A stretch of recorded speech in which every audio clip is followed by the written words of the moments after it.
Welcome back to Medicare for All Mondays. I know I said in a previous video that this background was temporary, but you know what? I like it so much that I'm making this permanent.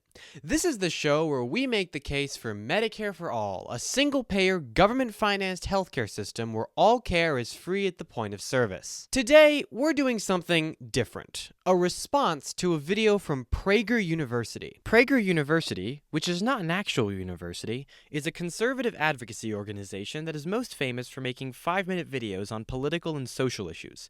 The nonprofit was founded by Dennis Prager, a conservative talk radio host.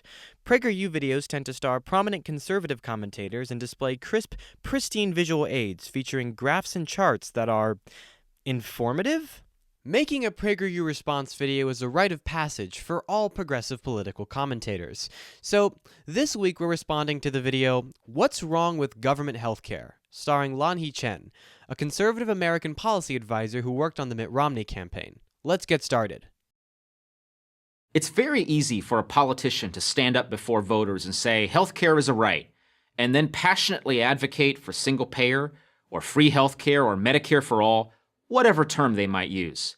But before we consider the merits of the government managing your healthcare, and that's what this all boils down to, maybe we should ask a more basic question.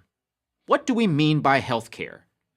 Because if you get sick, and here we're talking major illness or you're in serious pain, you don't just want healthcare. You want quality healthcare. And where is your best chance of finding that? The answer is right here in America. For skilled doctors, cutting-edge medical treatments, and care without long delays, no other country rivals the United States.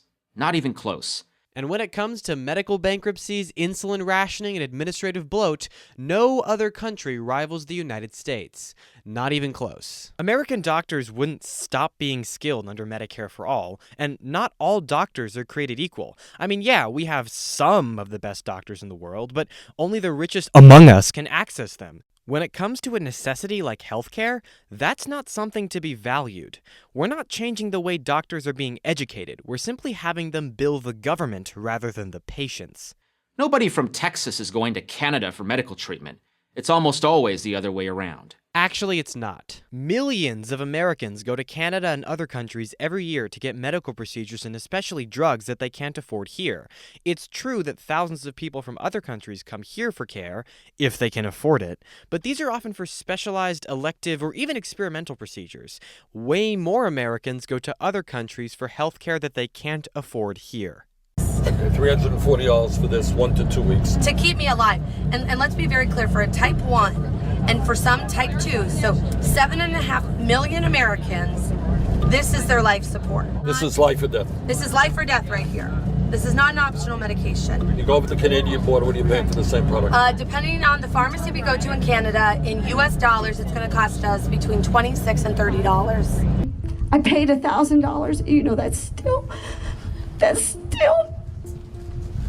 still less than what I pay a month in the United States. How can we be the greatest country and I am paying that much? Sure, our healthcare system has lots of issues, and we should address them. But do we really want to upend all the advantages that we do have and start from scratch? Because that's what would have to happen if we completely turn healthcare over to the government. So let's imagine we make the change.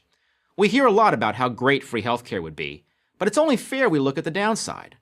The first is that government-run healthcare takes medical decisions away from patients, that means you, and puts them in the hands of bureaucrats. Wrong. In fact, the opposite is true. The American healthcare system gives people less choice. Most Americans get their health insurance from their employer, so whatever plan their employer picks, they're stuck with. All this does is make the choice of leaving your job way harder. They decide, for example, how many MRI machines are going to be available, or under what conditions you can get back surgery or a bypass, or even whether you qualify for cancer treatment. That's how it works in the United Kingdom under its single-payer system. Because it has finite resources, the National Health Service, or NHS, sharply restricts access to treatments like hip and knee replacements, cataract surgery, and even prescription drugs to deal with common conditions like arthritis and diabetes. Alright, so the British National Health Service is not what Medicare-for-All would be. This conflation of all countries' healthcare systems with the Medicare-for-All is common on both the left and the right, so I'll forgive it, but Medicare-for-All is a government-run health insurance program. The government would be responsible for paying for people's healthcare, but doctors can still have their own private practices, and hospitals would still be privately owned. The UK's NHS is totally nationalized healthcare, where not only does the government pay for everyone's healthcare, but the entire healthcare system is run by the government. All doctors are government employees, and all hospitals are publicly owned. This is not what we're advocating for. So under Medicare-for-All, you wouldn't have government bureaucrats restricting treatment because the government would only be responsible for paying for the care, not delivering it. By the way, I don't hate the UK system. There are a lot of things I love about it. The main problem with the NHS is that it's been underfunded for years, and their workforce has been stunted due to Brexit. It has a lot of fixable problems, but overall, the people of Britain love it, and it ranks far better than our system. If you suffer from any of these ailments, and many others in the UK, you may just have to live with the pain. And if you suffer from any of these ailments in the United States, you may just have to die with the pain. And let's hope you don't have a medical emergency. In a January 2018 article in the New York Times, patients in emergency rooms around London are described as having to wait 12 hours before they are tended to. Corridors are jammed with beds carrying the frail and elderly. To deal with the situation, hospitals were ordered to postpone non-urgent surgeries until the end of the month.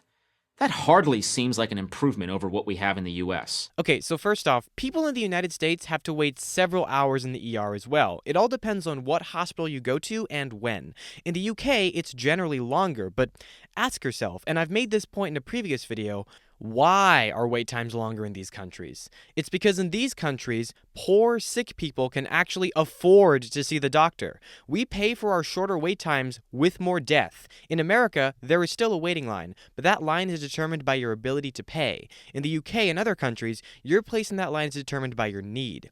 This is why the hospitals only postponed the non-urgent surgeries.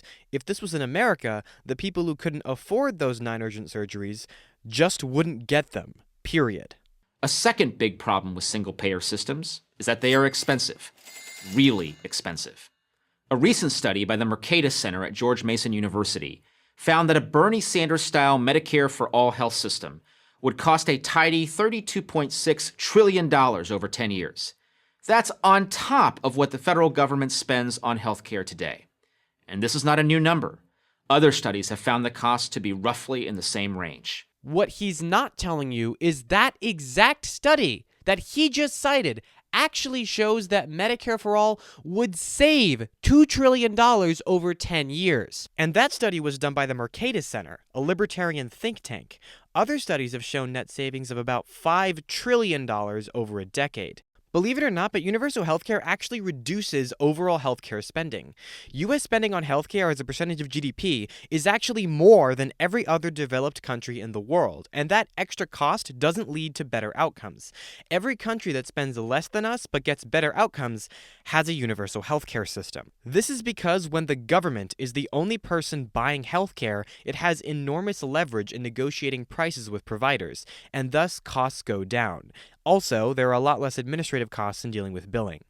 So yeah, under Medicare-for-All, the government's budget would increase, but as a nation, the US would likely spend less money on healthcare than we do now.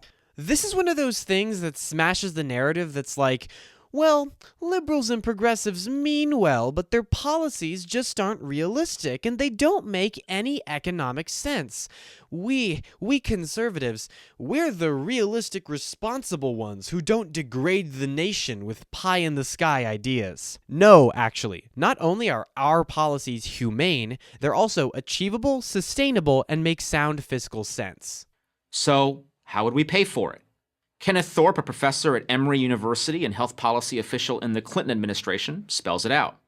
If you are going to go in this direction, Medicare for all, the tax increases are going to be enormous. Not just for the rich, Thorpe estimates, but for working Americans and the poor too. Charles Blahous, the author of the Mercatus study, puts it this way. Even a doubling of all projected individual and corporate income taxes would be insufficient to finance these added federal costs. And he considers that a conservative estimate. Except Americans are already paying taxes for their healthcare. private taxes to private insurance companies. They're called premiums. They're called co-payments. They're called deductibles. Medicare for All would eliminate these private taxes and replace them with public ones. So the overwhelming majority of people, especially people at the bottom, would end up paying less for their healthcare. Canada knows all about exploding healthcare costs. In Ontario, the country's biggest province, those costs took up 46% of its entire budget in 2010. By 2030, that number is projected to be 80%. In other words, in a few years, Ontario will have little money to pay for anything except healthcare. So, PragerU did not cite its source for this very bold 80% claim. It's not cited by Chen, it's not in the video description. If you check PragerU's website, they list out their sources, and for the claim that mentions Ontario's healthcare spending, they say that Ontario allocated 43% of its budget on healthcare in 2017, but they don't mention the 80% by 2030 claim anywhere. If you click on the link, it takes you to an article by the Libertarian Fraser Institute that also does not mention the 80% figure anywhere. Instead, it says that healthcare spending in Canada is projected to go from 40.1% of the budget in 2016 to 42.6% by 2031. I found another report from the Fraser Institute from around the same time that projected that provincial healthcare spending would go from 40.6% in 2015 to 47.6% by 2030, but not 80%. Don't get me wrong, this is still an increase if it's true, and it makes sense as Canada's population ages, but it can be sustained, either through policies that increase birth rates or in increases in immigration. But my question is, where did PragerU get this ridiculous claim that Ontario will spend 80% of its budget on healthcare by 2030 from? Well, after a bit of digging, I found it. It was an estimate from one Canadian economist, Don Drummond, from 13 years ago. Drummond, in a 2011 report, boldly assumed that if spending trends continued in a very specific way, then Ontario would end up spending 80% of its budget on healthcare by 2030. Well, this was written 13 years ago. Let's look at how much Ontario allocated for healthcare last year. Less than 40%.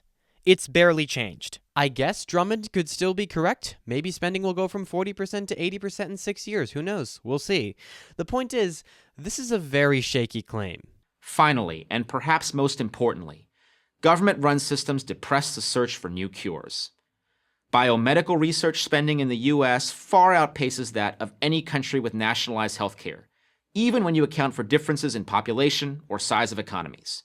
That's one reason medical breakthroughs rarely come from countries where the government controls healthcare. They come from the United States, where the government doesn't. The lion's share of biomedical research and development spending in the U.S., over $70 billion in 2012, comes from the private sector. Discovering new medical cures and technology is a profitable business, and thank goodness it is. Those profits drive innovation. Take away the profits, and you will surely take away the innovation. That wouldn't have to stop. Medicare wouldn't nationalize the pharmaceutical industry. Pharmaceutical companies would still be private and innovate to make a profit. The difference is that these companies would be competing for contracts with the government and would have to negotiate prices with the government, which brings costs down. This is a very common talking point, especially among liberals who don't support Medicare for All. It's this idea that, oh no, we can't have single payer because who is going to lead the world in drug innovations? You can't have innovation without the free market. Except the largest source of funding for pharmaceutical research is the National Institutes of Health, a taxpayer-funded government agency. NIH has funded, in whole or in part, research that led to the development of 99% of all of the new drugs approved by the FDA from 2010 to 2019. Public universities also play a huge role in drug development as well. Medical innovation is a partnership between the public and private sector. The profit motive isn't the only thing driving innovation. It's also the public need for curing diseases. Medicare for All would not abolish drug companies. They would still exist. They would just have to negotiate drug prices with the government, which would reduce costs. This isn't a hypothetical. Look at the US military. We have arguably the most advanced and innovative military technology in the world, and yet our military is government run. How can that be? because the companies that make the technology are still privately run and just compete with each other for government contracts. The government still wants the latest and greatest military tech because national security is an even bigger driver of innovation than the profit motive. Well, at least in theory. Now, of course, obviously our military budget is way too big, and Congress is totally bought off by defense contractors, which is the real reason why they spend so much on it. But the point is that if the government is motivated enough, they can use public money to drive innovation. It does it with the military, and it does it with the NIH. Single payer, free healthcare, Medicare for all, they might sound great, but like all visions of utopia, they ultimately produce a lot more harm than good. I'm Lan-Hee Chen, fellow at the Hoover Institution at Stanford for Prager University.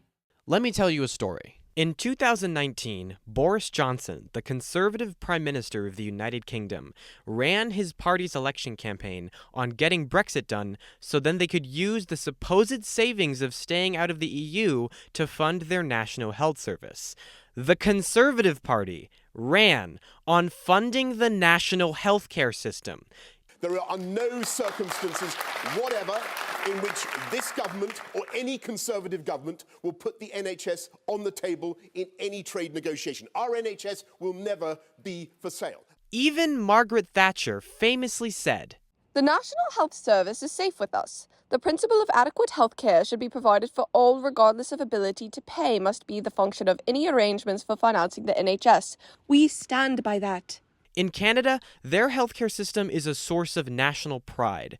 Polls show that their public healthcare system is the thing that they are most proud of as a nation and see it as their biggest patriotic symbol. More than the flag, more than the military, more than the monarchy, and more than the national anthem. Overall, people around the world in countries where healthcare is treated as a right are enormously proud and satisfied with their systems. They have problems, and the people in these countries want those problems to be solved. But the last thing they want is to privatize, or Americanize as they call it, their systems. Because, as both liberals and conservatives in these countries understand, you can't claim to be a modern, developed, and civilized society if you don't provide your people with as basic of a necessity as healthcare. I can't believe I'm saying this, but I think Donald Trump put it best. Patients' Bill of Rights. You mentioned healthcare as one of the social issues. You for it? I think you have to have, and again, I said I'm conservative. Generally speaking, I'm conservative, and even very conservative. But I'm quite liberal and getting much more liberal on healthcare and other things. I really say, what's the purpose of a country if you're not going to have defense and healthcare? If you can't take care of your sick in the country, forget it. It's all over. I mean, it's no good. So I'm very liberal when it comes to health care. I believe in universal health care. I believe in whatever it takes to make people well and better. So you believe, then, it's an entitlement of birth? I think it is. It's an entitlement to this country, and too bad the world can't be, in this country. But the fact is, it's an entitlement to this country if we're going to have a great country.